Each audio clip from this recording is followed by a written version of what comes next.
మత్తయి సువార్త 5వ అధ్యాయము 16వ వచనాన్ని చదువుదాం.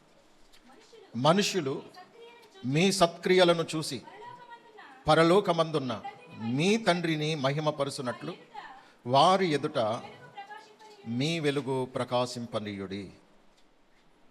దేవుని ప్రజల యొక్క సత్క్రియలను చూసి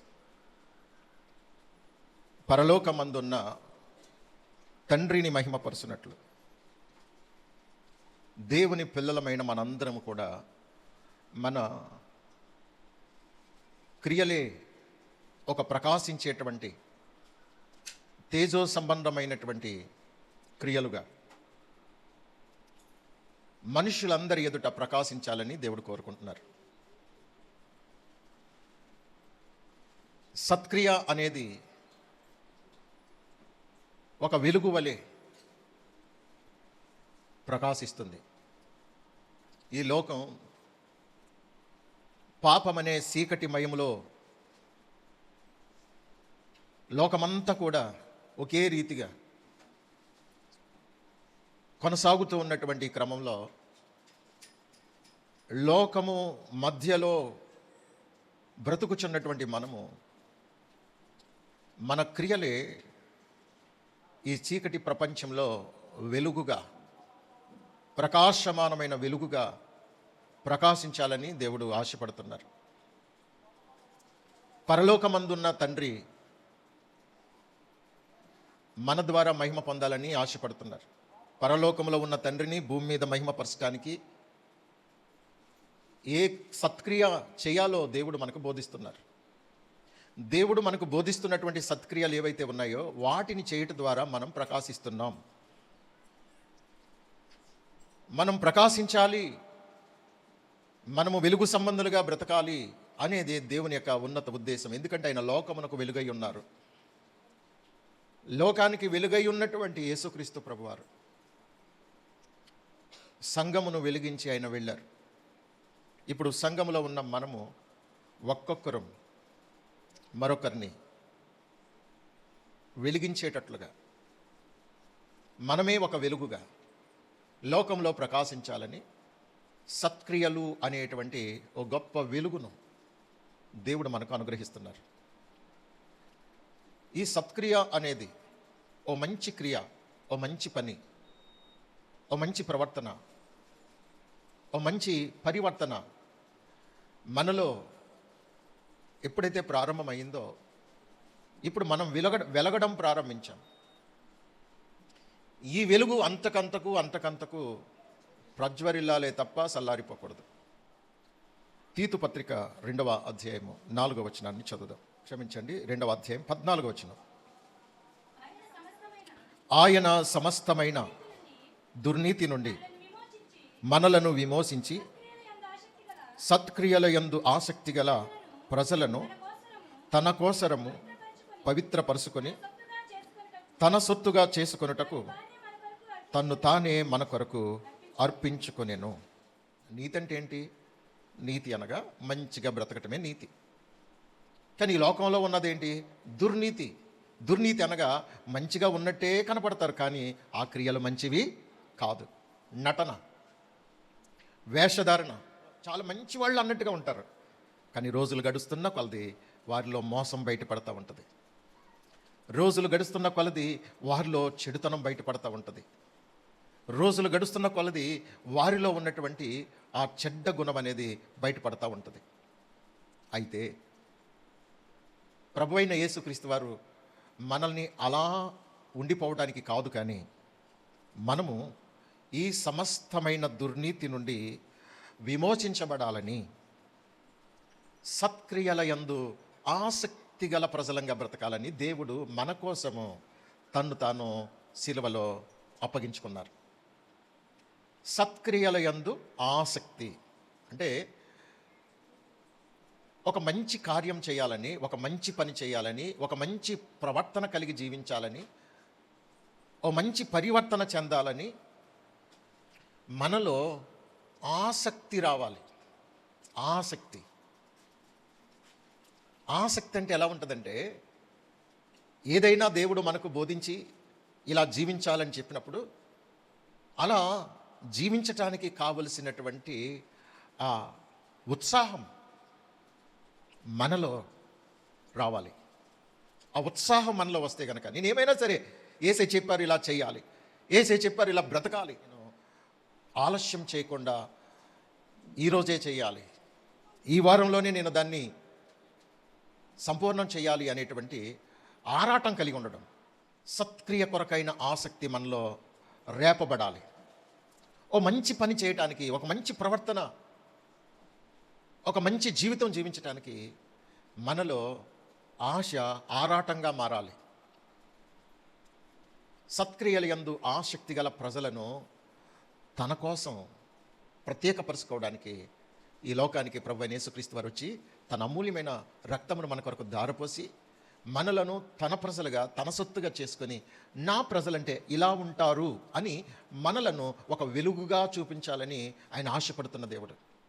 పాపపు క్రియలు, చెడుగు, లోకాశలు ఇవన్నీ వారి జీవితాలని పతనం చేస్తూ ఉన్నాయి. తెలుసు, ప్రతి వ్యక్తికి తెలుసు నేను ఏ స్థితిలో ఉన్నాను, నేను దేవుడు ఆశించే స్థితిలో ఉన్నానా, దేవుడు ద్వేషించే స్థితిలో ఉన్నానా అనేది ప్రతి వ్యక్తికి అర్థమవుతుంది. కానీ ఆసక్తి లేదు. ఇలా సత్క్రియల యందు ఆసక్తి మనలో ఎప్పుడైతే ప్రారంభమైందో ఇప్పుడు ఆయన మనల్ని పవిత్రపరచడం ప్రారంభిస్తారు, తన సొత్తుగా చేసుకుంటారు. సత్క్రియ వచ్చిన మరుక్షణమే పవిత్రపరచబడాలనే కాంక్ష ఎవరిలైతే ఉంటుందో వారు దేవుని సొత్తుగా చేయబడతారు. మన పరలోకమందున్న తండ్రి అని మనము చెప్పగలగాలి అని అంటే పరలోకపు తండ్రి చెప్పిన ఆ ప్రకారం మనం ఈ భూమి మీద జీవించగలిగితే మన తండ్రిని మహిమపరిచేటట్లుగా మనం బ్రతకగలుగుతాం. పరలోకపు తండ్రి ఇక్కడ కనపట్లేదు, కానీ పరలోక తండ్రికి సంబంధించిన క్రియలు మాత్రం ఎవరిలో కనపడాలి? మనలో కనపడాలి. మంచి క్రియలంటే వాటిలో ఇక చెడు అనేది కనపడదు. మన జీవితకాలం అంతటిలో ఏ ఏ పనులు చేస్తామో, ఏమేమి మాటలు మాట్లాడతామో, ఏవేవి చూస్తామో అవన్నీ కూడా పరలోకపు తండ్రిని మహిమపరిచే క్రియలుగా ఉంటాయి. అంటే మనల్ని చూసేవారు ఆశ్చర్యపడేటట్లుగా ఉంటాయి. వీళ్ళు ఇంత ప్రత్యేకంగా ఎలా బ్రతుకుతున్నారబ్బా, ఇది మనకు సాధ్యం కావడం లేదేంటి? ఈ యేసుక్రీస్తు ప్రభువారిని ఆరాధించే ప్రజలు, ఆయన్ని వెంబడించే ప్రజలు ఇంత ప్రత్యేకంగా ఉంటారా? అవునవును. ప్రార్థనకు వెళ్ళే వాళ్ళందరినీ కూడా, చర్చికి వెళ్ళే వాళ్ళందరినీ కూడా పరిశీలన చేస్తే వాళ్ళందరూ ఒకేలా ఉంటున్నారు. వాళ్ళ జీవితం ప్రత్యేకమైంది, వారి ప్రవర్తన ప్రత్యేకమైంది అని తప్పకుండా సాక్ష్యం ఇచ్చేటట్లుగా మనం బ్రతకాలి. అది దేవుని ఆశ, దేవుని కోరిక. దేవుణ్ణి మహిమపరచాలి. వీరి దేవుడు ఎంత గొప్ప దేవుడో వీరిని చూస్తే అర్థమవుతుంది. వీరి దేవుడు ఎంత పరిశుద్ధుడో, వీరి దేవుడు ఎంత నీతిమంతుడో, వీరి దేవుడు ఎంత ప్రేమ గలవారో, వీరి దేవుడు ఎంత ప్రత్యేకమైన దేవుడో వీరిని చూస్తే అర్థమవుతుంది అని మన క్రియలను చూసినప్పుడు, మన ప్రవర్తన చూసినప్పుడు మన పరలోకపు తండ్రిని మహిమపరిచేటట్లుగా మన మంచి క్రియలు ప్రకాశమానంగా ఉండాలి. ఆదికాండము 4వ అధ్యాయము 7వ వచనాన్ని చదువుదాం. నీవు సత్క్రియ చేసిన ఎడల తల ఎత్తుకొనవా, సత్క్రియ చేయని ఎడల వాకిట పాపము పొంచియుండును, నీ మీద దానికి వాంఛ కలుగును, నీవు దానిని ఏలుదువు. చూడండి, ఇది కయీను అనేటువంటి వ్యక్తితో దేవుడు మాట్లాడుతున్నటువంటి మాట. తన తమ్ముడున్నాడు హేబేలు, అతడు సత్క్రియలు కలిగిన వాడు, మంచి క్రియలు కలిగిన వాడు, దేవునిని సంతోషపెట్టే క్రియలు కలిగిన వాడు. దేవుణ్ణి ఎలా మహిమపరచాలో అలా మహిమపరచడానికి ఎల్లప్పుడూ కూడా అతడు జాగ్రత్త కలిగి అలా దేవుణ్ణి గణపరచడానికి, దేవుణ్ణి సంతోషపెట్టడానికి దేవుని ఎదుట నిందారహితంగా జీవిస్తున్నాడు. అయితే కయీను అతని క్రియలు మంచివి కాదు, చెడ్డ క్రియలు. అతని ప్రవర్తన, అతని పద్ధతులు, అతని విధానం అంతా కూడా దేవునికి విరోధమైంది. కనుక దేవుడు వీళ్ళిద్దరూ కూడా అన్నదమ్ములే, కానీ అన్నదమ్ముల మధ్యలో వ్యత్యాసాన్ని కలిగి ఉండడం, అన్నదమ్ముల మధ్యలో ఉన్నటువంటి ఆ తేడా దేవుడు చూసినప్పుడు కయ్యను తమ్ముడైన హేబేలును బట్టి దేవుడు చాలా సంతోషిస్తున్నాడు. ప్రియులారా, దేవుడు మంచి క్రియలు కలిగినటువంటి వ్యక్తిని ఆశీర్వదించి వర్ధిల్లా చేస్తున్నాడు, అంచెలంచెలుగా వర్ధిల్లా చేస్తున్నాడు. తను చేసేటువంటి పనులన్నిటిలో, తన ప్రయత్నాలన్నిటిలో దేవుడు వర్ధిల్లా చేయడం కయ్యను చూశాడు. తన తమ్ముడైన హేబేలు క్రియలు, మంచి క్రియలు, సత్క్రియలు, దేవునికి ఇష్టమైన క్రియలు, దేవునికి సంతోషం కలిగించే క్రియలు, ప్రజలందరికీ మాదిరికరమైన క్రియలు, దేవుని యొక్క మనసును గెలుచుకున్నటువంటి హేబేలు దినదినము వర్ధిల్లుతున్నాడు. దినదినము అతడు అభివృద్ధి చెందుతున్నాడు, ఆత్మీయంగా అభివృద్ధి చెందుతున్నాడు, ఆర్థికంగా అభివృద్ధి చెందుతున్నాడు. అది చూసి వార్వలేనటువంటి కయ్యను తన తమ్ముడైన హేబేలు మీద కోపం తెచ్చుకున్నాడు, అసూయ పడుతున్నాడు, తన తమ్ముడిని ద్వేషిస్తున్నాడు. అతన్ని చూసి వార్వలేకపోతున్నావే, అతని పట్ల నేను కలిగి ఉన్న శ్రద్ధ నీ పట్ల కూడా కలిగి ఉండాలని ఆశపడుతున్నాను. అతనిని అభివృద్ధి పరిచినట్లుగా, అతనిని ఆశీర్వదించినట్లుగా నిన్ను కూడా ఆశీర్వదించి నిన్ను కూడా గొప్ప చేసి గణపరచాలని నాకు ఆశ ఉంది. అయితే నువ్వు సత్క్రియ చెయ్యి, మంచి క్రియలు చెయ్యి, మంచిగా ప్రవర్తించు, మంచిగా జీవించు, నేను ఆశించినట్లుగా అన్ని మంచి పనులు చేయి. అనుదిన జీవితంలో ఎవరెవరి పట్ల ఏమేమి చేయాలో, దేవుని పట్ల ఎలా వ్యవహరించాలో, అన్ని విషయాల్లో కూడా దేవునికి భయపడి, నాకు భయపడి నమ్మకంగా జీవిస్తే నేను నిన్ను ఆశీర్వదిస్తాను, నిన్ను కూడా నేను అభివృద్ధి పరుస్తాను, నిన్ను కూడా గొప్ప చేస్తాను. ఇదిగో నీవు సత్క్రియలు చేసేవనుకో, నీవు కూడా తలెత్తుకుంటావు కదా, నీకు కూడా గౌరవం ఉంటుంది కదా. నువ్వు చేసే పనులన్నీ చెడ్డ పనులు, నువ్వు చేసేవన్నీ నాకు కోపం పుట్టించే పనులు, ఇవన్నీ మానుకో. నీ అలవాట్లు చెడ్డవి, నీ ప్రవర్తన చెడ్డది, నీ మాటలు చెడ్డవి, నీ చూపు చెడ్డది, నీ వినికిడి చెడ్డది, అన్నీ చెడిపోయాయి. నిన్ను ఎలా ఆశీర్వదించమంటావు, నిన్ను ఎలా అభివృద్ధి పరచమంటావు, నిన్ను ఎలా దీవించమంటావు? ఇదిగో కయ్యను, నువ్వు సత్క్రియ చేస్తే, మంచి క్రియలు చేస్తే, మంచి పనులు చేస్తే నీవు కూడా తలెత్తుకుంటావు. లేకపోతే నువ్వు సత్క్రియ చేయకపోతే ఇదిగో నీ వాకిట పాపం పొంచి ఉంటుంది. మన మాటలు, మన వినికిడి, మన చూపు, మన జీవన విధానంలో మంచిగా జీవించాలనే తీర్మానం మనకు లేకపోతే మన కొరకట పాపం పొంచి ఉంటుంది. మన ఆలోచన విధానాన్ని బట్టి మన క్రియలను చెడపటానికి పాపం పొంచి ఉంటుంది. పాపము అనగా సాతాను. పాపం అనగా ఏంటి చెప్పండి? సాతాను పొంచి ఉంటాడు, అపవాది పొంచి ఉంటాడు. మన ఆలోచన విధానం ఎప్పుడైతే మారిందో, మన ఆలోచనకు తగ్గట్టుగా మనల్ని ఎలా పాడు చేయాలా, మనల్ని ఎలా నాశనం చేయాలని వాడు కాసుకుని ఉంటాడు, రెడీగా ఉంటాడు వాకిట్లో.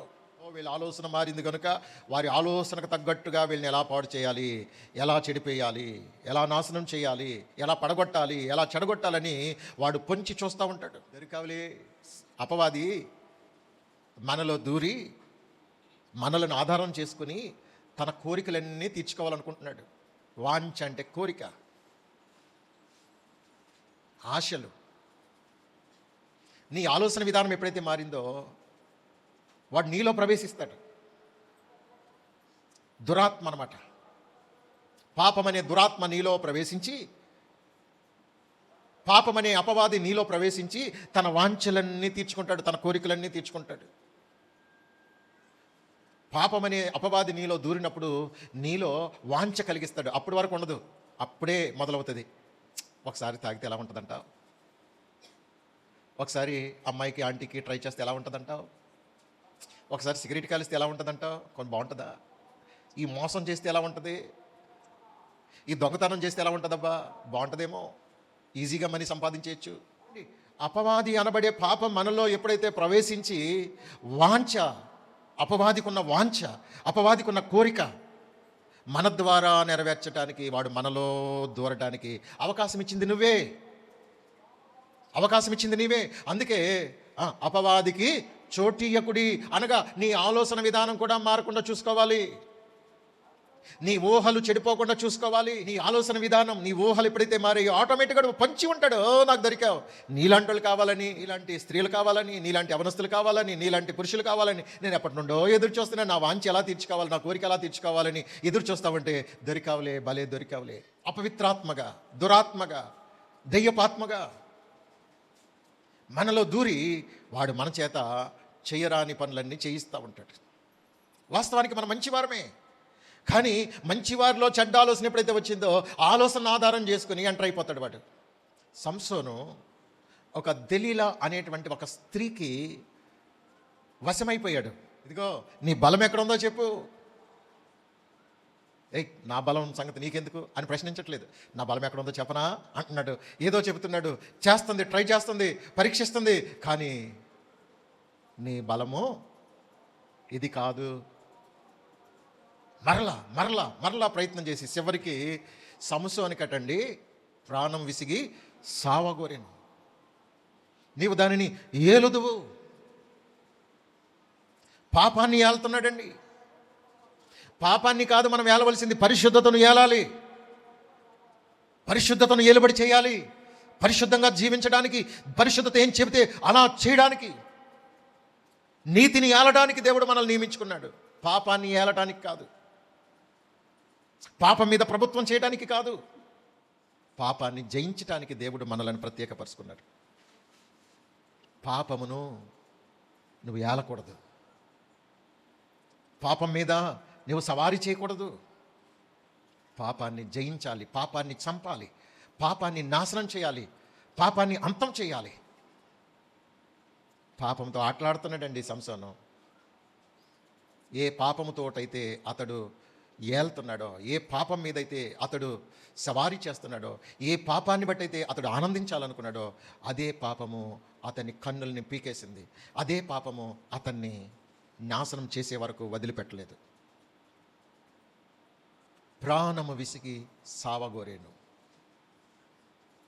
ఇక్కడ ఉన్న వాళ్ళు ఎవరైనా, ఈ మాటలు వింటున్న వాళ్ళు ఎవరైనా, ఒకవేళ మీ జీవితంలో నిత్యము ఏదో ఒక పాపము నిన్ను వెంటాడుతూ, నిన్ను వేధిస్తూ, నిన్ను ఆకర్షిస్తూ, వశపరుచుకుని ఇదేదో బాగుంది అన్నట్టుగా, అది నీకు కొంచెం సంతృప్తి కలిగించినట్టుగా అనిపించిన ఆ పాపముని ఏలుబడి చేస్తున్నావే, ఆ పాపం మీద పెత్తనం చేస్తున్నావే, అది నిన్ను ఒక రోజున నాశనం చేస్తుంది. జాగ్రత్త. నీ పాపమే నిన్ను పట్టుకుంటుంది, నీ పాపమే నిన్ను పట్టిస్తుంది, నీ పాపమే నిన్ను సర్వనాశనం చేస్తుంది. నీవు సత్క్రియ చేసిన ఎడల తల ఎత్తుకోవా? ఈ రోజున తలదించుకునే పనులు నువ్వు ఎందుకు చేస్తున్నావు? చాలామంది తలదించుకునే పనులు చేస్తున్నారు. పాపము నిన్ను తలదించుకునేటట్లు చేస్తుంది. పాపము ప్రజలకు అవమానం తెస్తుంది. నీతి అట ఘనతకెక్కుటకు కారణమైతే పాపము ప్రజలకు అవమానం తెస్తుందట. సామెతల్లో ఉన్న మాటది. నీతి జనులట ఘనతకెక్కుటకు కారణంగా ఉంటుంది. నీతి అనగా పరిశుద్ధత. పరిశుద్ధత ప్రజలకు ఘనతను తెస్తుంది, గౌరవాన్ని తెస్తుంది, తల ఎత్తుకునేటట్లు చేస్తుంది. కానీ పాపము నీకు అవమానం తెస్తుంది, తలదించుకునేటట్లు చేస్తుంది, నాశనాన్ని కలిగిస్తుంది, నష్టాన్ని కలిగిస్తుంది, నరకానికి తీసుకుని వెళ్ళిపోతుంది. ఏది? నీవు దుష్క్రియలు చేస్తావా, సత్క్రియలు చేస్తావా? మంచి క్రియల చేత మన జీవితాన్ని పరలోకమందున్న తండ్రికి మహిమ తెచ్చే విధంగా ఈ భూమి మీద మనం ప్రకాశించాలని దేవుడు కోరుకుంటున్నాడు. ఆయన ఆశ వేరు, కానీ నీ ఆశలు, నీ కోరికలు వేరు. రావడం దేవుని సన్నిధికే వస్తున్నావు, కానీ నీ క్రియలన్నీ అపవాది క్రియలు. చూడండి, 1 యోహాను పత్రిక 3వ అధ్యాయము 8వ వచనం చదువుదాం. అపవాది మొదట నుండి పాపము చేయుచున్నాడు గనుక పాపము చేయువాడు అపవాది సంబంధి. చూడండి, అపవాది మొదటి నుండి పాపం చేస్తున్నాడు. మొదటి నుండి అంటే కయ్యను దగ్గర ప్రారంభించాడు వాడు. కయ్యను దగ్గర పొంచి ఉన్నాడు. కయ్యను దగ్గర పొంచి ఉండి, వాకిట పొంచి ఉండి, ఎప్పుడు వీడిని పాపములో మొత్తం మునిగి తేలినట్లు చేద్దామా అని వాడు కాసుకొని కూర్చున్నాడు.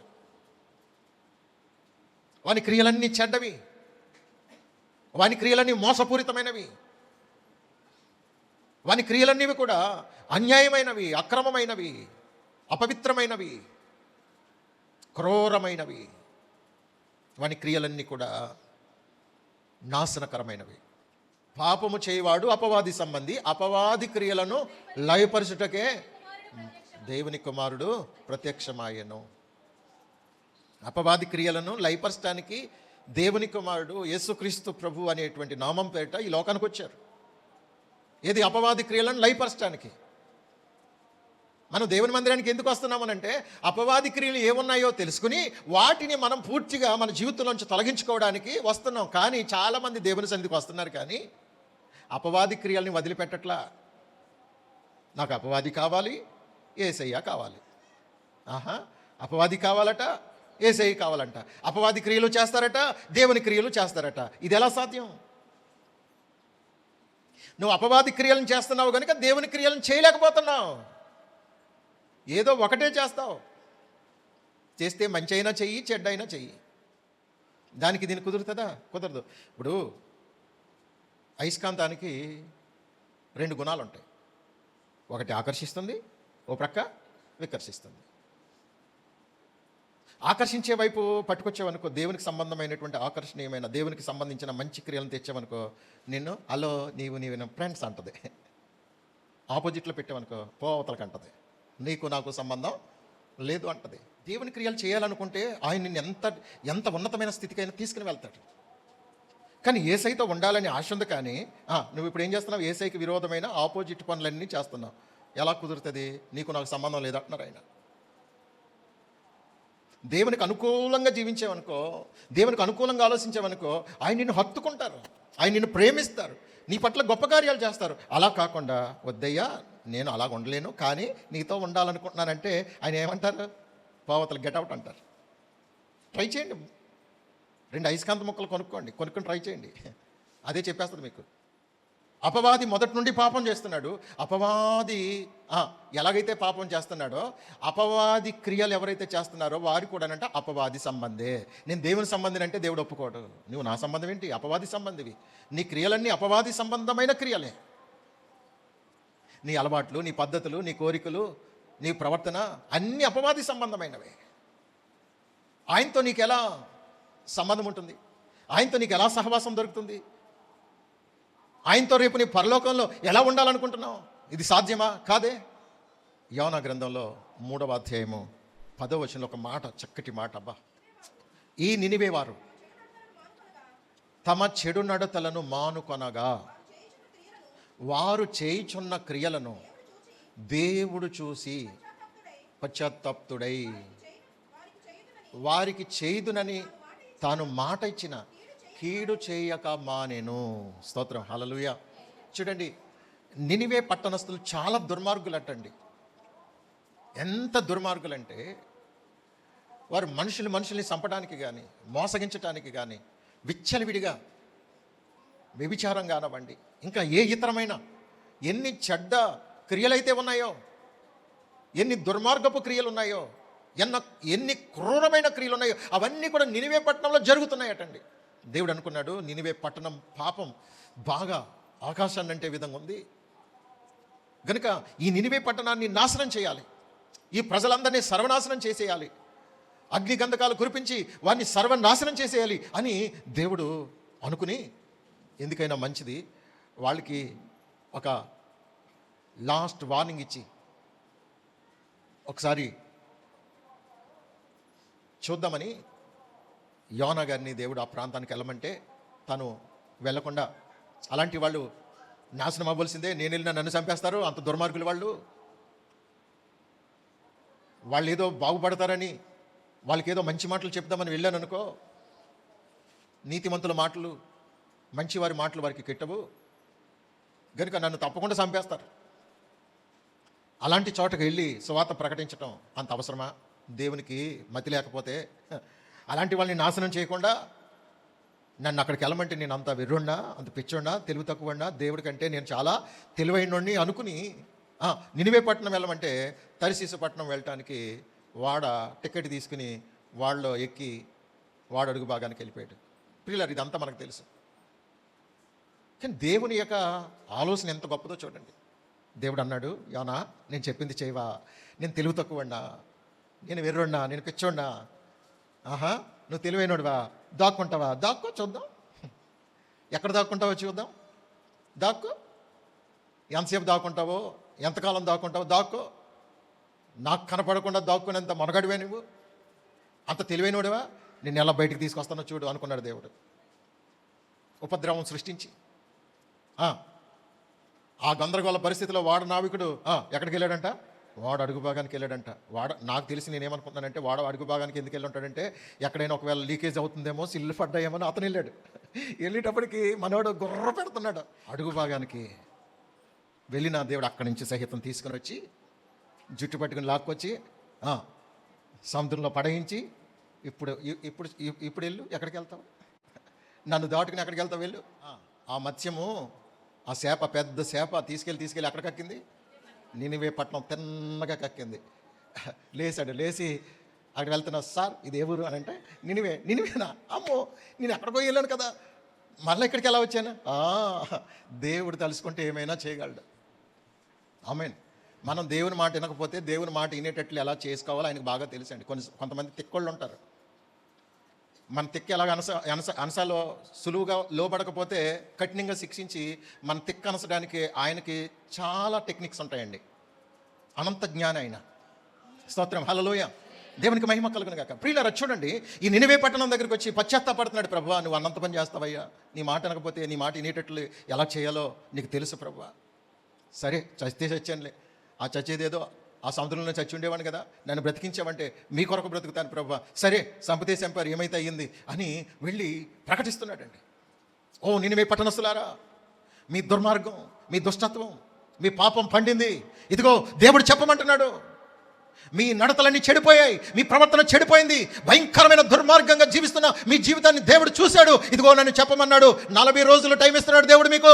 ఈ 40 రోజుల్లో కనుక మీ క్రియలను మార్చుకోకపోతే, మీ ప్రవర్తన మార్చుకోకపోతే, మీ అలవాట్లు మార్చుకోకపోతే దేవుని ఉగ్రత భయంకరంగా మీ మీదకి రాబోతుందని దేవుడు చెప్పమని పంపించాడు. వింటే వినండి, పోతే పోండి అని చెప్పి వెళ్ళి చెప్పవలసింది ఒక దిన ప్రయాణం అంత దినం ఆ రోజంతా ప్రయాణం చేసి ప్రకటించి వెళ్ళి కొండెక్కి కూర్చున్నట్టు. దేవుడు చెప్పమన్నాడు కనుక చెప్పేశా. వీళ్ళు వినే రకాలు కాదు, వీళ్ళు మామూలు కాదు, వీళ్ళు చాలా దుర్మార్గులు, వీళ్ళు చాలా మొండోళ్ళు, తిరుగుబాటుదారులు. బతికిపోయిన మొత్తం మీద చెప్పేదేదో చెప్పేసి వచ్చేసాను, చెప్పినా నేను చేయలేదు దేవుడా, స్తోత్రం నాయనా, నాకు ఏ కీడు కలగలేదు. అయితే వీళ్ళు ఎలాగ మాట్లాడరు కాబట్టి చూద్దాం, దేవుడు ఎలా నాశనం చేస్తాడా చూద్దాం అని. ఒకరోజు అయింది, 2 రోజులు అయినాయి, 3 రోజులు అయినాయి, 4 రోజులు అయినాయి. అలా బహుశా నేను అనుకుంటున్నాను 40 రోజులు కనిపెట్టి ఉంటాడండి. ఏంటి, దేవుడేమో నాశనం చేస్తానన్నాడు, నాశనం చేయట్లేదేంటి అని యోనా చూస్తున్నాడు. ఈలోపేమో వీళ్ళు ఏం చేస్తున్నారు, ఉపవాసం ఉండి ప్రార్థనలు చేస్తూ. అంటే యోనా గారి ఉద్దేశం ఏంటంటే అగ్నిగంధకాలు కురిపించేస్తాడు. ఇది సొదొమ గొమొర్రా పట్టణాల మీద, ఎరుకో పట్టణం మీద అగ్నిగంధకాలు కురిపించి చంపేసినట్టుగా వీళ్ళని కూడా చంపేస్తారు. పొగ వస్తుంది కదా, చూస్తా కూర్చుందాం చక్కగా, ఆ మండుతూ ఉంటే ఆహా ఓహో అని సంతోషిందామని అక్కడ ఉన్నాడు. దేవుడేమో చూడండి, ఆయన క్రియలు ఎంత గొప్పవంటే, ఆయన ప్రేమ ఎంత గొప్పదంటే, ఆయన జాలి ఎంత గొప్పదంటే, ఈ ప్రకటన, యోనా చేసినటువంటి ప్రకటన, యోనా గారు చేసినటువంటి ప్రకటన విన్న ప్రతి ఒక్కరిలో కూడా పశ్చాత్తాపం ప్రారంభమైంది. అయ్యో నిజమే, మన క్రియలు చెడిపోయినాయి, మనం దుర్మార్గులమైపోయాం, దుష్టులమైపోయాం, పాపము, అవిధేయత, అక్రమము, ఈ భయంకరమైన అపవిత్రతలో మనము మునిగి తేలుతా ఉన్నాం. దేవునికి కోపం వచ్చింది. ఇప్పటికైనా మనం మార్పు చెందకపోతే దేవుడు మన మీదకి భయంకరమైన ఉగ్రత రప్పిస్తానన్నాడు గనక, ప్రభువా, దేవా, సృష్టికర్త, భగవంతుడా, మమ్మల్ని క్షమించయ్యా అని వాళ్ళు ఉపవాసాలుండి ప్రార్థనలు చేస్తూ వారి క్రియలు మార్చుకున్నారు, వారి అలవాట్లు మార్చేసుకున్నారు. రాజు సహితం రాజవస్త్రాలు తీసివేసి ఇదిగో బూడిదలో కూర్చొని ఉపవాసం ఉండి గోనెపట్టు కట్టుకుని ప్రార్థన చేస్తూ ఉన్నాడు. బహుశా నేను అనుకుంటున్నాను, అరే బ్రాందీ షాపులన్నీ బంద్ చేసేసేయండి, వ్యభిచార కొంపలన్నీ కూడా సీజ్ చేసేయండి, ఎక్కడెక్కడైతే పేకాట క్లబ్లు ఉన్నాయో అవన్నీ బంద్ చేసేయండి. దేవునికి కోపం పుట్టించే ప్రతి క్రియ పూర్తిగా బంద్ అయిపోవాలి, లేకపోతే అలాంటి వాడు బ్రతకడు. మీ ఒక్కలను బట్టి ఈ పట్టణం అంతటికి నాశనం రాకుండా ఉండాలంటే ఎక్కడికక్కడ ఆంక్షలు విధిస్తున్నాను, రాజాజ్ఞ. ఇదిగో, ఎవడు ఇక ఎన్నడూ ఏ విషయంలో కూడా తప్పు చేయడానికి వీల్లేదు. చేశారో ఇక వాడు బ్రతకడు. రాజులో వచ్చినటువంటి ఉజ్జీవం ప్రజల్లో వచ్చేసిందండి. అందరూ కూడా నీతిగా యథార్థంగా, అబ్బా వాళ్ళ క్రియలు, వాళ్ళ ప్రవర్తన పద్ధతులు రోజు రోజుకి మారిపోతూ ఉన్నాయి. రోజు రోజుకి వాళ్ళ డ్రెస్, వాళ్ళ హెయిర్ స్టైల్, వాళ్ళ క్రియలు, వాళ్ళ ప్రవర్తన, వాళ్ళ పద్ధతులు, వాళ్ళ స్నేహాలు అన్నీ మారిపోయినాయి. దేవుడు చూసి మురిసిపోతున్నాడు, సంతోషిస్తున్నాడు. అబ్బా బా బా శబాస్. ఇన్ని రోజులు ప్రకటిస్తున్న బుద్ధి జ్ఞానం ఉండదు చాలామందికి. ఏళ్ళు గడుస్తున్నాయి కానీ ఇంకా ఇంకా పాపములో పొర్లుతున్నటువంటి దుర్మార్గులుగా జీవిస్తున్న వారు క్రైస్తవ్యంలో చాలామంది ఉన్నారు. వాళ్ళకి ఒకే ఒక్క ప్రకటన, మనిషికి ఒక మాట గొడ్డుకు దెబ్బ అన్నారండి. మనిషికి ఒక మాట చెప్తే, మనిషిగా బ్రతికే వాళ్ళకి ఒక మాట చెప్తే చాలండి. ఒక్కసారి చెప్తే చాలు, జీవితాంతం గుర్తుండిపోద్ది. ఈ పశువులుగా, మృగాలుగా భయంకరంగా చూడండి, ఈ అపవాదితో చట్టాపట్టాలు వేసుకుని తిరిగే ఇలాంటి దౌర్భాగ్య స్థితిలో ఉన్న వాళ్ళకి ఎన్నిసార్లు చెప్పినా అర్థం కాదండి. తిరుగుబాటు చేస్తారు తప్ప. చూడండి, ఎవరు తిరుగుబాటు చేయాలా? వాస్తవంగా నినివే పట్టణస్తులు తిరుగుబాటు చేయలే. ఎవడవరా నువ్వా, మా ఏరియాకి వచ్చి మాకే నాశనం అయిపోతామని చెప్తావా, పట్టుకుంటారా వెండి అని యానానే అక్కడికక్కడ చిత్తకొట్టేసి చంపేయాలి అసలు. మామూలుగా అయితే అంత దుర్మార్గులు వాళ్ళు. కానీ దేవుని మాట, దేవుని దర్శనం వారికి అనుగ్రహించబడింది కనుక దేవుని దర్శన దినమందంట ప్రార్థన చేస్తారంటండి. దేవుడు దర్శిస్తే ఏ వ్యక్తిలోనైనా పశ్చాత్తాపం, మారు మనసు అనుభవం రావాల్సిందే. దేవుడు వారిని దర్శించాలనుకుని యోనా గారిని దేవుడు పంపించినప్పుడు యోనా గారి ఒక్క ప్రసంగానికే వాళ్ళందరిలో గొప్ప మార్పు వచ్చేసిందండి. మారు మనసు వచ్చేసింది, పశ్చాత్తాపడుతున్నారు, దేవుని క్షమాపణ అడిగారు, వారి క్రియలు మార్చుకున్నారు, వారి నడతలు మార్చుకున్నారు, పద్ధతులు మార్చేసుకున్నారు. విచారకరమైన సంగతి ఏంటో తెలుసండి, చాలామంది బాప్తీసాలు పొంది ఎంతో కాలంగా దేవుని సన్నిధికి వచ్చి బాప్తీసాలు పొంది ప్రభు బల్లలో పాలు పొందుతూ కూడా చాలామంది క్రైస్తవులమని చెప్పుకునే దుర్మార్గులండి ఇంకా పాపంలోనే జీవించటం ఎంత విచారకరం. ఒకసారి ఆలోచించండి. మనుషులేనా మీరు? అసలు దేవుని భయం ఉందా? దేవుని నీతి ఉందా? ఎంతకాలం చెప్పాలి? ఎన్నిసార్లు చెప్పాలి? చూడండి, వాళ్ళకి ఒక్క మాట, ఒక్క ప్రసంగంతో ఒక్క అద్భుతమైనటువంటి మార్పు వచ్చేసిందండి. దేవుడు అనుకున్నాడు, వీళ్ళని నాశనం చేద్దాం అనుకున్నాను, కీడు చేద్దాం అనుకున్నాను, కానీ వద్దు, మీరు మంచిగా జీవిస్తుంటే వీళ్ళని చూస్తే ముచ్చటేస్తుంది. అబ్బా ఎంత మంచిగా జీవిస్తున్నారు, నేను అనుకున్న దానికంటే బ్రహ్మాండంగా బ్రతుకుతున్నారు, సబాస్ అనుకున్నాడు దేవుడు. సరే 41-42 రోజులు చూశాడు యోనా గారు. చూసి అప్పుడు దేవుడిని అడుగుతున్నారు, దేవుడా నేను నాశనం చేస్తానన్నావు కదా, ఇంకా నాశనం చేయవేంటి, నువ్వు ఇచ్చిన టైం అయిపోయింది కదా అంటే, దేవుడు అన్నాడు, వెళ్ళి చూడు, పట్టణంలోకి వెళ్ళి చూడు, ఇదివరకు ఇప్పటికీ ఎంత తేడా వచ్చిందో. దేవుడు అతనికి ఒక గుణపాఠం నేర్పించి, యోనా అప్పటికప్పుడు పుట్టిన సొరసెట్టి విషయంలోనే నువ్వు ఎంత బాధపడుతున్నావే, ఈ ప్రజలు ఎంతమంది చూడయ్యా, ఎంతమంది, వాళ్ళకి ఇప్పటి వరకు మంచి ఏదో చెడేదో తెలియక ఎలా ఉన్నారో, నేను ఒక్క మాట చెప్పగానే వాళ్ళు ఎంత పరివర్తన వచ్చింది. అలాంటి వాళ్ళని నాశనం చేయమంటావా? నేను నాశనం చేయను, వాళ్ళకి కీడు చేద్దాం అనుకున్నాను కానీ నేను కీడు చేయను అని దేవుడు వారిని క్షమించి అందరికీ ఒక మాదిరిగా పెట్టాడండి నినివే పట్టణాన్ని. దేవునికి స్తోత్రం, హల్లెలూయా. వారి క్రియలు మార్చుకున్నారు, వారి నడత మార్చుకున్నారు, వారి ప్రవర్తన మార్చుకున్నారు కనుక దేవుడు క్షమించేశాడండి. ప్రియులరా, నువ్వు 10 సంవత్సరాలు నీతిగా బ్రతికి ఒక్క విషయంలో తప్పు చేస్తే, పాపం చేస్తే దేవుడు నిన్ను క్షమించడు. కానీ 10 సంవత్సరాలు పాపం చేసి నీ ఇష్టానుసరంగా జీవించి ఒక్క క్షణంలో మారు మనసు పొంది, ప్రభా నేను ఎన్నడూ ఇలా జీవించను, నమ్మకంగా జీవిస్తానని తీర్మానం చేసుకుని అలా బ్రతికితే దేవుడు నిన్ను క్షమిస్తాడు. చూడండి, 10 సంవత్సరాలు జీవించిన ఈ నీతి గల జీవితం ఒక్క క్షణంలో నాశనం అయిపోయింది, నరకానికి వెళ్ళిపోతావు. అందుకే ప్రియులారు, ఏ సమయంలో ఏం జరుగుతుందో తెలియదు. మన అనుదిన జీవితంలో నమ్మకంగా జీవించడానికి ఒక మంచి తీర్మానం చేసుకుందాం. స్తోత్రం, హల్లెలూయా. దేవునికి మహిమ కలుగును గాక. ప్రియులరా, చూడండి, ప్రకటన గ్రంథం 9వ అధ్యాయం 19వ వచనం చదువుదాం త్వరగా. నీ క్రియలను, నీ ప్రేమను, నీ విశ్వాసమును, నీ పరిచర్యను, నీ సహనమును నేను ఎరుగుదును. నీ మొదటి క్రియల కన్నా నీ కడపటి క్రియలు మరీ ఎక్కువైనవని ఎరుగుదును. దేవునికి స్తోత్రం. ఒకటి ఏంటంటే, నీ క్రియలను, నీ ప్రేమను, నీ విశ్వాసమును, నీ పరిచర్యను, నీ సహనమును నేను ఎరుగుదును. నీ మొదటి క్రియల కన్నా నీ కడపటి క్రియలు మరీ ఎక్కువైనవని ఎరుగుదును. చూడండి, మొదటి క్రియల కన్నా కడపటి క్రియలు మరీ ఎక్కువైనవి అంట. అంటే ఎక్కువైనవి అంటే మంచిగా, ఇంకా యోగ్యంగా, ఇంకా ఇంకా ఇంకా మంచిగా జీవించాలని ఆ క్రియలను ఇంకా మంచిగా మార్చుకోవడానికి ప్రయత్నం చేసినటువంటి స్థితిని గురించి దేవుడు సాక్ష్యమిస్తున్నారు. మన మొదటి క్రియల కన్నా సంవత్సరాలు జరిగే కొలది ఇంకా ఇంకా ఎక్కువ అవ్వాలి, కానీ ఇంకా దిగజారిపోతున్నారు చాలామంది, ఇంకా దిగజారిపోయారు. ప్రియులారా, ఇక్కడ నీ క్రియలను నేను ఎరుగుదునని చెప్తున్నారు. మన క్రియలన్నీ దేవునికి తెలుసు, మన పనులన్నీ దేవునికి తెలుసు, మన ప్రవర్తన అంతా దేవునికి తెలుసు. ఆయన ఎరిగి ఉన్నారు, ఆయనకు తెలుసు.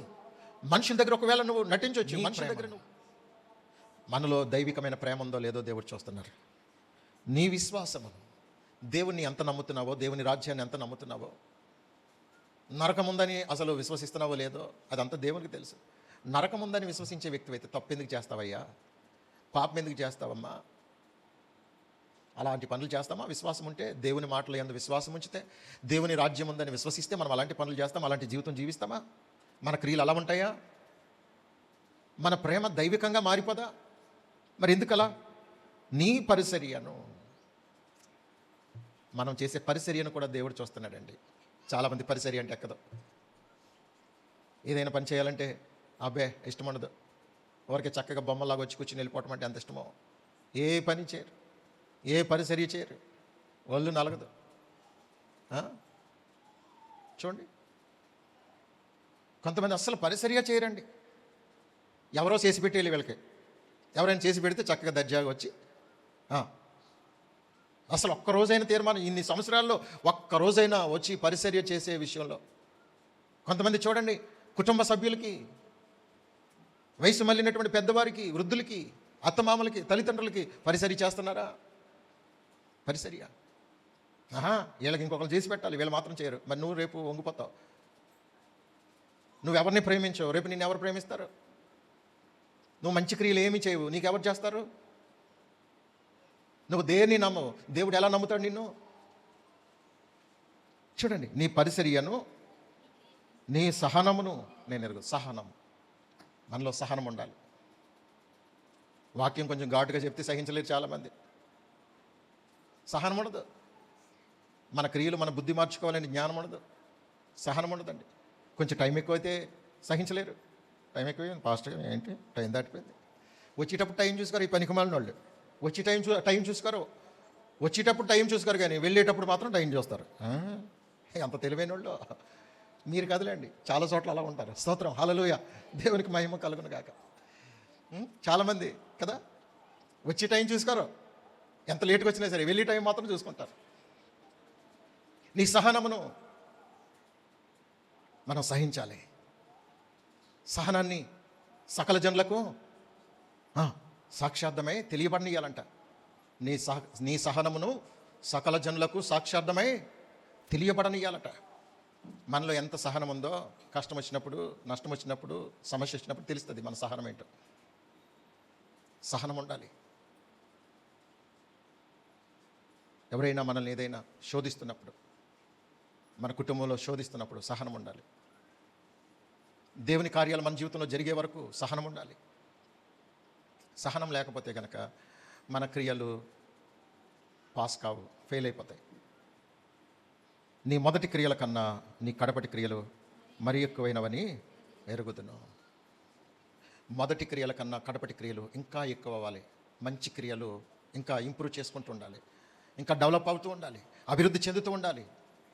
ఆత్మీయంగా, సామాజికంగా, కుటుంబపరంగా అన్ని విషయాల్లో మన క్రియలు మంచి క్రియలుగా అంతకంతకు ఎక్కువ అవ్వాలి తప్ప సల్లారిపోకూడదు, దిగజారిపోకూడదు. స్తోత్రం.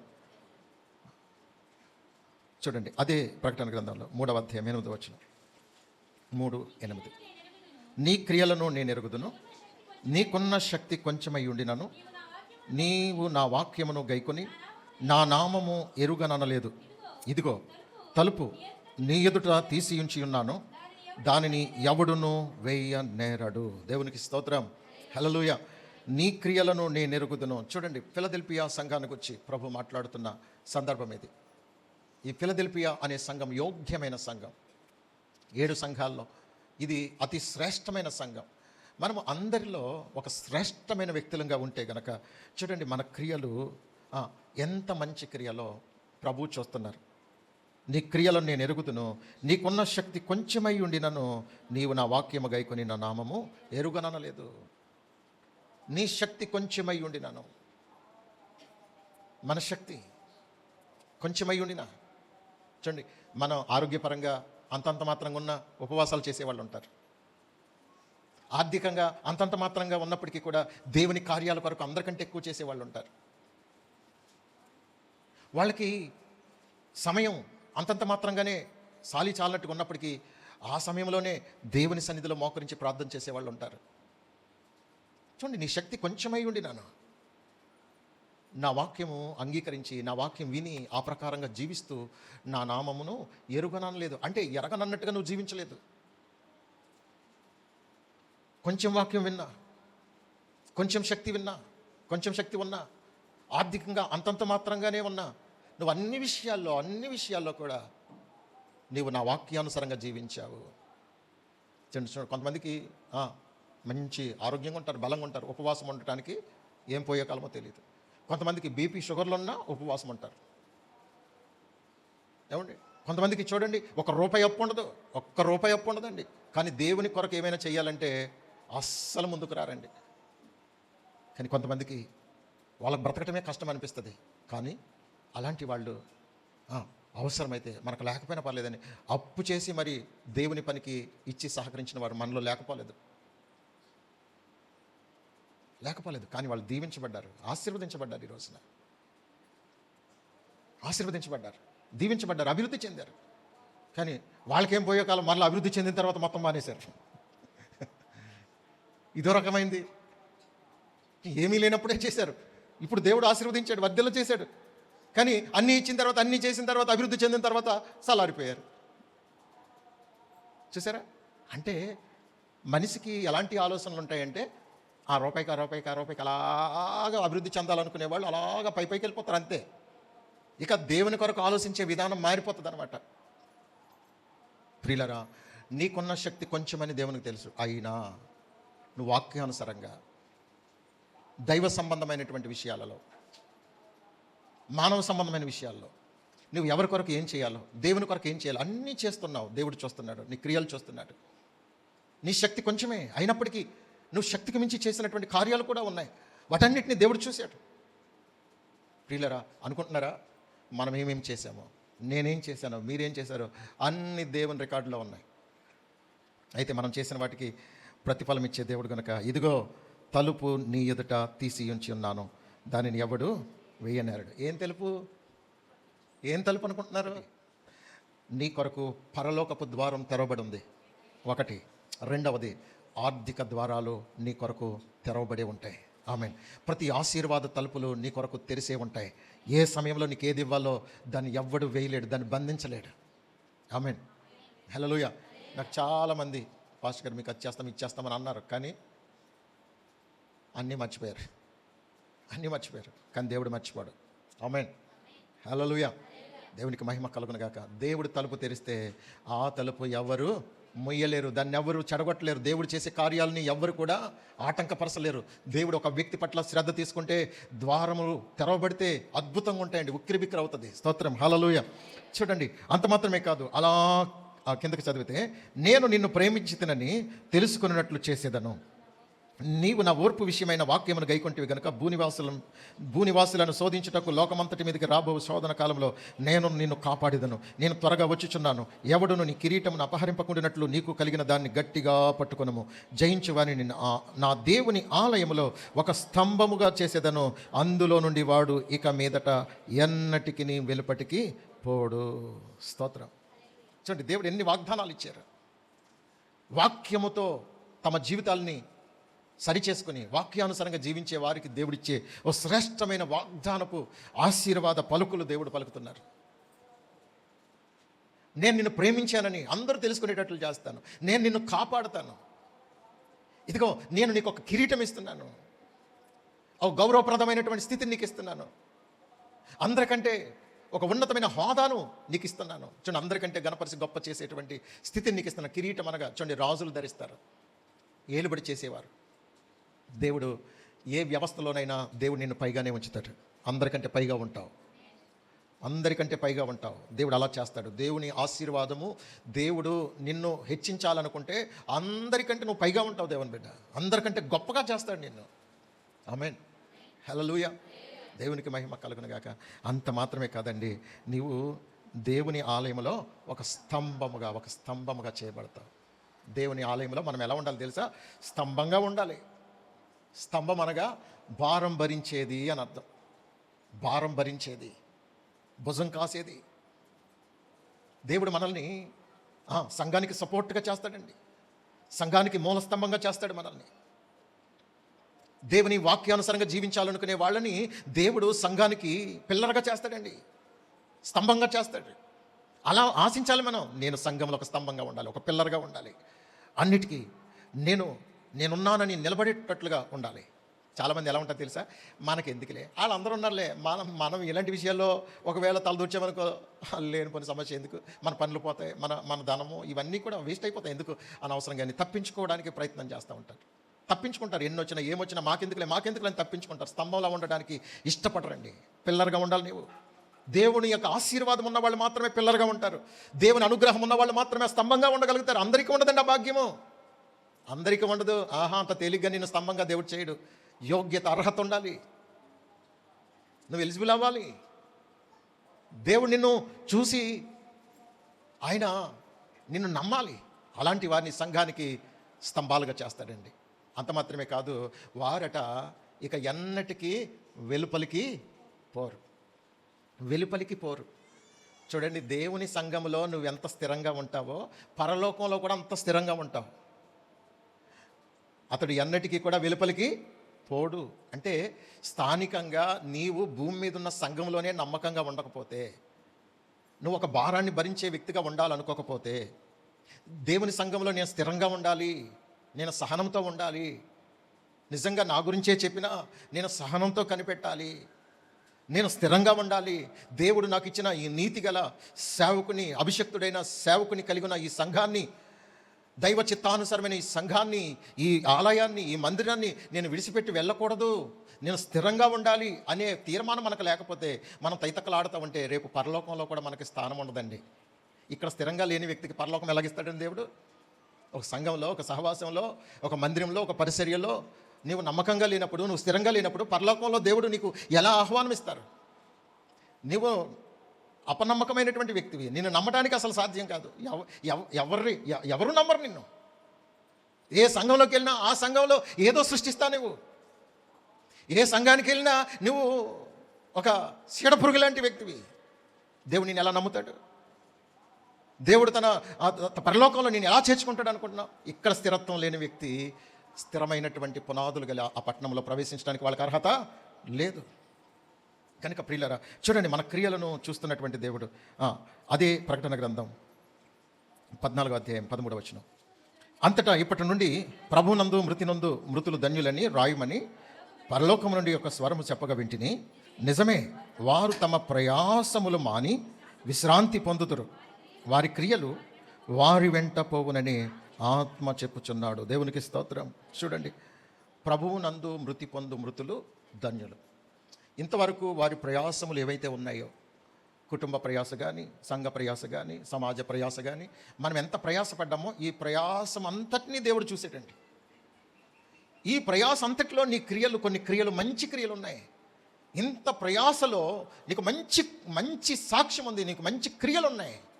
కొంతమంది సోమరోళ్ళు అండి, బద్దకు అసలు ఏ పని చేయరండి, ప్రయాసపడడానికి అసలు ఇష్టపడరండి. ఇంట్లోనూ ఏమీ పని చేయరు, బయట సమాజంలోనూ ఏమి పని చేయరు, దేవుని కొరకు సంఘంలోనూ దేవుని కొరకు ఏమి చేయరండి. అంత సోమరి మనసు అనమాట అండి. ఒళ్ళు బతకపోళ్ళండి, అస్సలు ప్రయాసపడటానికి ఇష్టపడరండి. సుఖానికి అలవాటు పడినటువంటి వ్యక్తులండి, అస్సలు ప్రయాసపడరండి. ఎండొచ్చిందనుకోండి చర్చికి రారు, వానొచ్చిందనుకోండి చర్చికి రారు. ఎందుకంటే అంత ప్రయాస అవసరమా? వర్షాన్ని వెళ్ళటం అవసరమా? ఎండలు వెళ్ళటం అవసరమా? ఇంట్లో ఏసీలు పెట్టుకుని చక్కగా దేవుని మందిరానికి రాకుండా ఒకవేళ ఏసీలోనే కూర్చోవాలనుకుంటే ఆ ఏసీ ఎక్కువ కాలం రావాల్సింది తక్కువ కాలంలోనే పోతుందండి. అది ఏది దేవుని మందిరానికి రావాల్సిన సమయంలో దేవుని సన్నిధికి రాకపోతే సంగతి. స్తోత్రం దేవునికి. అలాగని అందరి గురించి కాదు, దేవుని పిల్లలు ఏది బాప్తీసాలు పొంది ప్రభు బలలో పాలు పొంది కూడా దేవుని పిల్లలు అని చెప్పుకుంటారే, అలాంటి వాళ్ళని గురించి ఏమి దేవునికి సుఖం ఎలాగిచ్చారు? ఎంతమంది ఇబ్బందులు పడుతున్నారు. దేవుడు నీకు సుఖవంతమైన జీవితం ఇస్తే ఒళ్ళు బలిసినట్టుగా, క్రొవ్వు పట్టినట్టుగా చాలామంది చూడండి సుఖానికి అలవాటు పడిపోతారండి. వర్షం వస్తే మొక్క మొలిసిపోతారా? గొడుగులు ఉన్నాయిగా, గొడుగులు వేసుకొని రావచ్చుగా. వర్షం వస్తే చాలు ఆగిపోతారు. రెయిన్ డ్రెస్సులు ఉన్నాయిగా, రెయిన్ డ్రెస్ కొనుక్కోండి, గొడుగులు కొనుక్కోండి. స్తోత్రం. ప్రయాస, దేవుని కొరకు ప్రయాస పడాలి. వారి ప్రయాసలు మాని ఇప్పుడు వారి జీవితాన్ని ముగించిన తర్వాత వారి క్రియలంట వారి వెంట వస్తాయి. స్తోత్రం. వారి క్రియలు వారి వెంట పోవునని ఆత్మ చెప్పుచున్నాడు. స్తోత్రం. మన క్రియలు మన వెంట వస్తాయి. మనం అనుకుంటున్నాం అయిపోయింది జీవితం, ఇక్కడితో అయిపోయింది, మనం ఎలా జీవించినా అయిపోయిందో వచ్చి అనుకుంటున్నారు. కానీ నువ్వు మంచి క్రియలు చేస్తే మంచి క్రియలన్నీ నీకు కూడా వస్తాయి, చెడ్డ క్రియలు చేస్తే చెడ్డ క్రియలు కూడా వస్తాయి. అంత తేలిగ్గా మన క్రియలు వదిలిపెట్టవు. మనం ఎలాంటి ప్రయాసపడ్డామో, ఎలాంటి క్రియలు చేసామో అవన్నీ కూడా మన వెంట వస్తాయంటండి. ఆ క్రియలన్నీ మన వెంట వస్తాయంట. మనం చేసిన పనులన్నీ వస్తాయి. నువ్వేమేమి మంచి పనులు చేసావో, ఏమేమి ధర్మకార్యాలు చేసావో, ఏవేవి సత్క్రియలు చేసావో అవన్నీ నీతో కూడా వస్తాయంటండి. స్తోత్రం. ప్రకటన 20:12. మరియు గొప్పవారేమి కొద్దివారేమి మృతులైన వారందరూ ఆ సింహాసనం ఎదుట నిలువబడి ఉండుట చూసి తిని, ఏ రోజు నువ్వు ఏమేమి మంచి పనులు చేసావు, ఏ రోజు నువ్వు ఏమేమి చెడ్డ పనులు చేసావు అవన్నీ కూడా నీ పేరిట అవి రాయబడతా ఉన్నాయి. ఎవరి పేరున వాళ్ళకి గ్రంథాలు రాయబడుతున్నాయి. నీ పేరిట ఒక గ్రంథం ఉంటుంది, నా పేరిట ఒక గ్రంథం ఉంటుంది. నా పేరిట ఉన్నటువంటి ఈ గ్రంథంలో నా హిస్టరీ అంతా దాంట్లో ఉంటుందండి. ప్రతి నిమిషం, ప్రతి క్షణం, ప్రతి సెకను కూడా ఏమేమి నా జీవితంలో జరుగుతూ వచ్చాయో, ఏమేమి చేశానో అవన్నీ కూడా నా పేరిట రాయబడిన గ్రంథంలో చాలా క్లియర్గా ఉంటాయి. టైం టు టైం ప్రతీది కూడా రాయబడి ఉంటుంది. ప్రతీది కూడా రికార్డెడ్గా వీడియో క్లిప్పింగ్స్తో సహా అన్నీ కూడా ఉంటాయండి. నువ్వు మంచి పనులు ఏం చేసావు, చెడ్డ పనులు ఏం చేసావు అవన్నీ కూడా దేవుడు రికార్డ్ చేసి ఉంచారు. కనుక వాటిని బట్టే తీర్పు జరుగుతుంది. మన క్రియలన్నీ మనతో కూడా వస్తాయి, వాటిని బట్టే మనకు తీర్పు జరుగుతుంది. ఎవని పేరైనా జీవగ్రంథమందు రాయబడినట్టు కనబడని ఎడల అంతట వాడు అగ్నిగుండంలో పడవేయబడిను. కనుక అగ్నిగుండంలో పడవేయబడేటువంటి పరిస్థితి తెచ్చుకోకుండా మంచి క్రియలు చేయడానికి, మంచి జీవితం, మంచి ప్రవర్తన, మంచిగా ప్రయాసపడటానికి దేవుని సన్నిధిలో ఒక మంచి తీర్మానం చేసుకుంది. ఇది మొదలుకైనా ఒక మంచి తీర్మానంతో మన క్రియలను మార్చుకుని, మన జీవితాన్ని మార్చుకుని ప్రభు కొరకు నమ్మకంగా సాగిపోదాం. ఈ సమాజంలో ఓ మంచి సాక్ష్యాన్ని సంపాదించుకుందాం. దేవుని ఎదుట ప్రశంసించబడే విధంగా దేవుని యొక్క సముఖంలో ఆ ఘనమైన స్థితిని పొందుకుందాం. అలాంటి కృప ప్రభు మనందరికీ సమృద్ధిగా అనుగ్రహించును గాక. ఆమేన్. ప్రార్థన చేసుకుందాం. మరి జాన్ వెస్లీ గారు వచ్చి మనల్ని ప్రార్థనలో నడిపిస్తారు. ఇంతవరకు ప్రభా మా అందరితో మీరు మాట్లాడిన ప్రతి ఒక్క మాట మా జీవితాల్లో ప్రభా మేలు చేసే విధముగా ప్రభా, ఆశ్చర్యకరమైన వెలుగులోనికి ప్రభా మమ్మల్ని నడిపించే విధంగా ప్రభా మమ్మల్ని అందరూ మీరు తయారు చేయమని అడుగుచున్నాం ప్రభా. మీకు వందనాలైనా స్థుతులు చెల్లించుకుంటున్నాం ప్రభా. వేసి ఇంతవరకు మేము వినిన మాటలు ప్రభా మీ నోట నుండి వచ్చాయని మేము నమ్ముచు హృదయపూర్వకంగా ప్రభా వాటిని స్వీకరించే వారిగా అందరినీ ప్రభా మమ్మల్ని ఆ విధంగా మీరు సిద్ధపరుస్తున్నారు నమ్ముచున్నాం ప్రభా. వేసే తీర్మానం చేసుకున్న ప్రతి ఒక్కరిని ప్రభా, హృదయాలని ప్రభా సరి చేసుకున్న ప్రతి ఒక్కరిని మీరు జ్ఞాపకం చేసుకోమని అడుగు ప్రభా. ఇంతవరకు ప్రభా మీరు ఎంతో స్పష్టంగా తేటగా మా అందరితో మాట్లాడిన విధానాన్ని బట్టి ప్రభా మరొక్కసారి మీకు కృతజ్ఞతాస్తుతులు చెల్లించుకుంటూ ప్రభా మా మధ్యన మీరున్నారని మేము నమ్ముచున్నాం ప్రభా.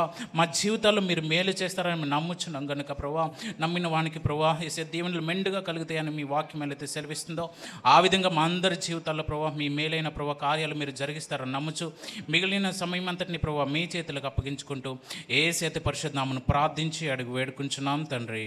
ఆమేన్.